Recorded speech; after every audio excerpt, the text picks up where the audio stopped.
Good morning everyone. Today is 31st of December और day है Thursday. Last day है इस ईयर का। कल से एक नया ईयर स्टार्ट होगा 2021। तो सबसे पहले तो सबको एडवांस में हैप्पी न्यू ईयर। उम्मीद करता हूँ कि इस आने वाला साल जो वो आपके लिए खुशियों भरा हो। तो हम पढ़ रहे थे चैप्टर नंबर 13 है मोशन एंड टाइम। तो हमारा हमने जो वो चैप्टर के नोट्स और एक्सरसाइज कंप्लीट कर ली है। जैसे कि आपको पता है कि एक्सरसाइज खत्म होने के बाद चैप्टर कंप्लीट होने के बाद आपका एमसीक्यूज टेस्ट होता था, लेकिन एमसीक्यूज टेस्ट नहीं होगा, सिर्फ आप इसकी जो वो इन एमसीक्यूज की प्रैक्टिस कर लें। तो चलिए स्टार्ट करते हैं। मोशन एंड टाइम हमारा जो 13 चैप्टर है। मोशन के बारे में हमने इसमें पढ़ा। कई सारे टाइप्स के हमने मोशन पढ़े। स्पीड के बारे में पढ़ा। स्पीड के फार्मूला के बारे में हमने पढ़ा। ठीक है, कई सारे न्यूमेरिकल हमने बीच में किए। तो चलिए देखते हैं कितनी आपने प्रैक्टिस की है। एमसीक्यूज देखते हैं। फर्स्ट एमसीक्यू है, विच of the following instrument major time with the most accuracy. ठीक है, ये बोल रहे हैं कि कौन सा इंस्ट्रूमेंट है जो कि टाइम को बिल्कुल एक्यूरेट मेजर करता है। तो सनडायल, सैंड क्लॉक, ये दो तो आपको पता है कि ये दो पुराने जमाने की क्लॉक होती थी। जैसे कि सैंड क्लॉक होती थी तो एक साइड जो वो सैंड को ऐसे किया जाता था तो ये धीरे धीरे नीचे गिरती रहती थी। मतलब कि इसको जो वो फिक्स किया जाता था कि एक आवर में इतना होगा, तो मतलब कि एक आवर का हमें जो वो इसका पता लग जाए कि एक आवर कंप्लीट हो चुका है। तो ये तो एक एक्यूरेट नहीं थी। ठीक है, सनडायल भी ये पुराने जमाने की थी, ये बिल्कुल एक्यूरेट नहीं होती थी। लेकिन आजकल जो हमारी क्लॉक है, जैसे कि उसमें जो वो आवर की हैंड्स होती है और मिनट की भी होती है और सेकंड की भी होती है। ठीक है, मतलब कि एक एक सेकंड का हमें पता लग जाता है। तो वो होती है आजकल की क्वार्ट्स क्लॉक। ठीक है, तो हमारा सही आंसर हो जाएगा सी, क्वार्ट्स क्लॉक, जो हम लोग आजकल यूज करते हैं। सेकंड क्वेश्चन है, the basic unit of speed is. तो बेसिक यूनिट क्या है स्पीड की। देखिए, स्पीड को जो वो हम लोग किलोमीटर पर आवर में, किलोमीटर पर मिनट में, मीटर पर सेकंड में, या मीटर पर मतलब किसी और हम लोग यूनिट में मेजर कर सकते हैं। लेकिन जो बेसिक यूनिट है वो मीटर पर सेकंड है। ठीक है, और चलते हैं नेक्स्ट क्वेश्चन। नेक्स्ट क्वेश्चन है question number third. Question number 3 है, a faster moving object covers. ठीक है, ये बोल रहा है कि जो फास्टर मूविंग ऑब्जेक्ट है, मतलब कि फास्ट मूव कर रहा है। ठीक है, फास्ट मूव कर रहा है। यहाँ पे हमने देखा था ग्राफ कुछ इस तरह से बनता है तो फास्ट, और इस साइड बनता है तो स्लो। ठीक है, इसका क्या मतलब हुआ। जब ऑब्जेक्ट जो वो फास्ट मूव करेगा, इसका मतलब है कि वो कम टाइम में ज्यादा डिस्टेंस कवर करेगा। कम टाइम में ज्यादा डिस्टेंस कवर करेगा, मतलब कि मोर डिस्टेंस इन शॉर्टर टाइम। तो लास्ट ऑप्शन देखिए, मोर डिस्टेंस इन शॉर्टर टाइम। ठीक है, क्योंकि वो फास्ट चल रहा है तो ज्यादा डिस्टेंस कवर कर लेगा कम टाइम में। ठीक है, हमारा जो आंसर है वो डी हो जाएगा। नेक्स्ट क्वेश्चन है, 36 kilometre per hour can also be expressed as. ठीक है, अब देखिए ध्यान से, यहाँ पे 36 किलोमीटर पर आवर दिया है, यहाँ पे मीटर पर सेकंड दिया है सभी ऑप्शन में। इसका मतलब है कि इसको जो वो हम लोग मीटर पर सेकंड में जो वो कन्वर्ट करेंगे। अब देखिए 36 को मैं किससे मल्टीप्लाई करूंगा।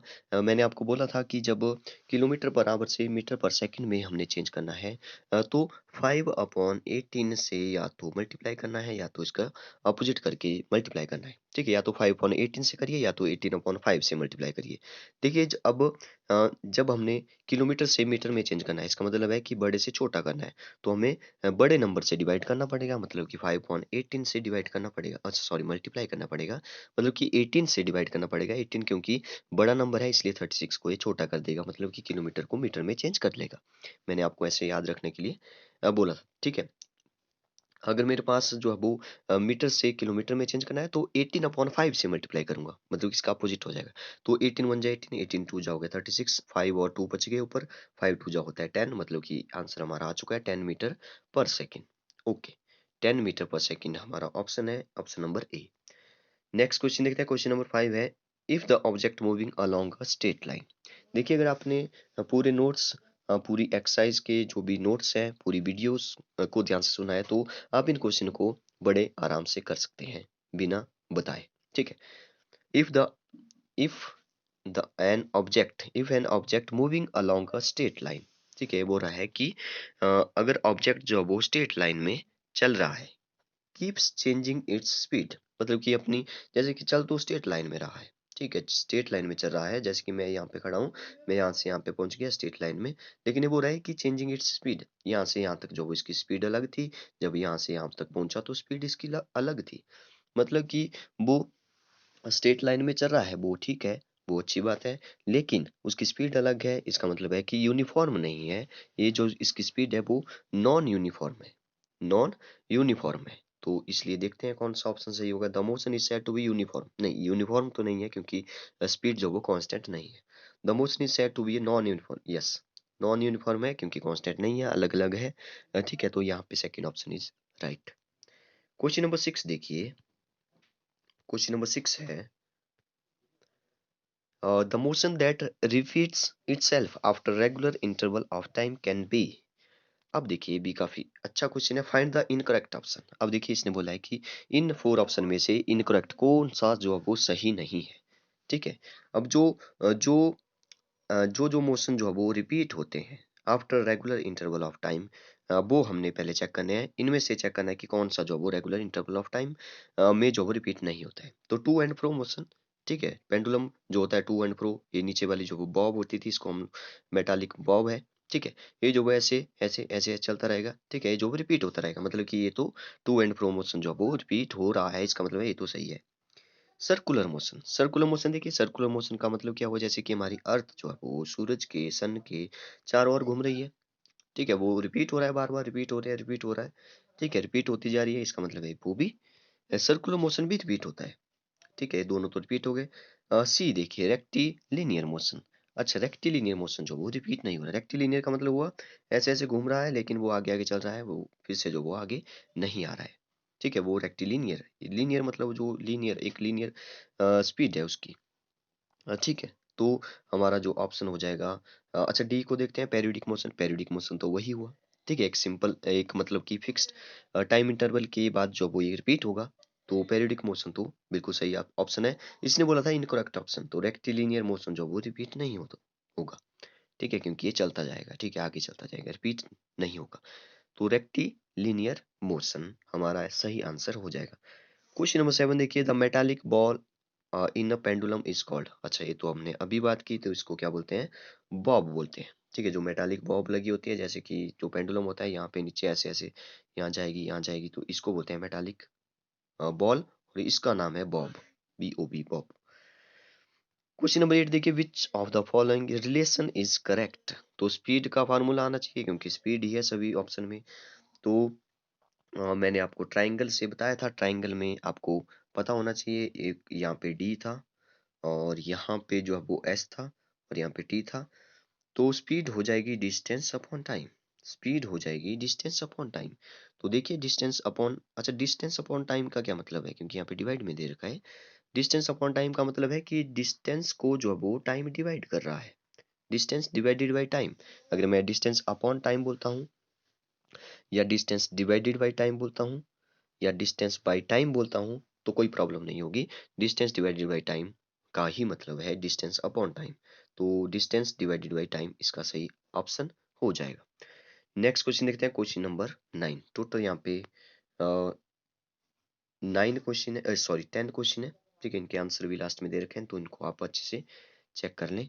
विच of the following is a scalar quantity. अच्छा, आपको स्केलर और वेक्टर के बारे में थोड़ा सा मैं बता दूं।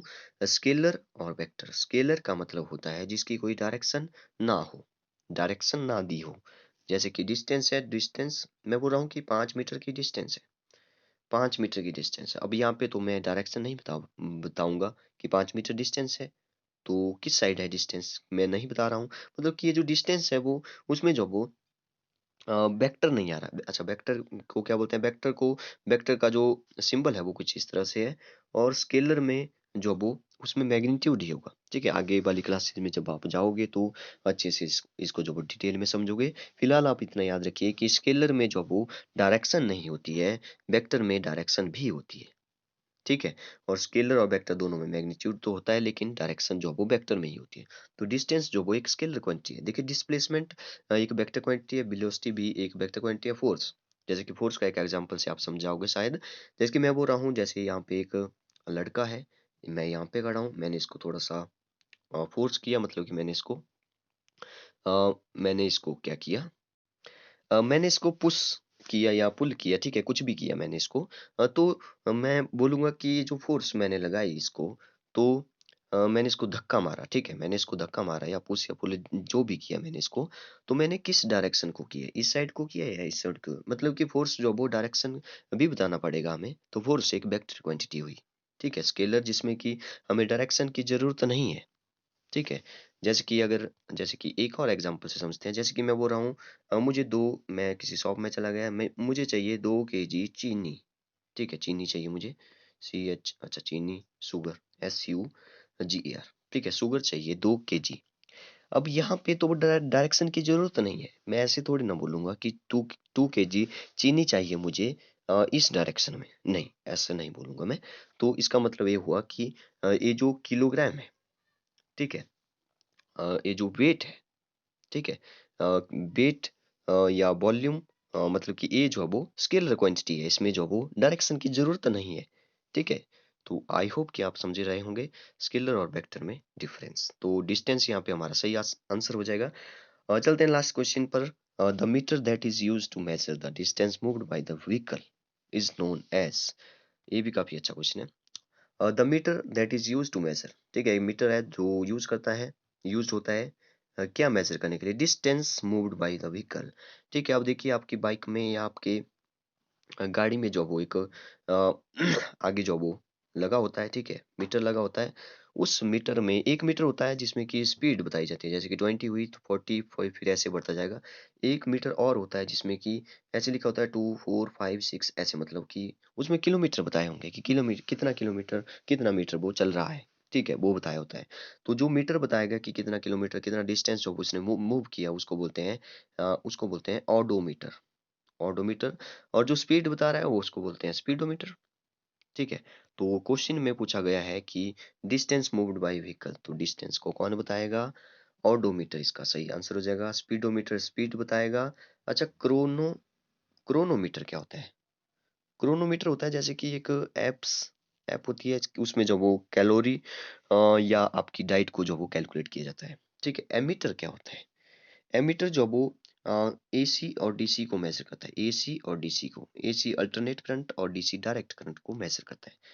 तो यहाँ पे हमारे एमसीक्यूज जो वो कंप्लीट हो चुके हैं, और आप यहाँ पे इनके आंसर भी देख सकते हैं। वीडियो को पहले पूरा देखिए, अब अगर आपको समझ ना आया तो फिर से आप इस वीडियो को देख सकते हैं। ओके, तो आज के लिए इतना काफ़ी है। आप इन ऑप्शन को चाहे ना लिखें, लेकिन इन क्वेश्चन को लिखकर इनके आंसर ज़रूर लिखें। आपको पता होना चाहिए कि कैसे जो वो इनको मतलब कि इनके आंसर क्या-क्या होते हैं। ठीक है, okay. Thank you and have a nice day.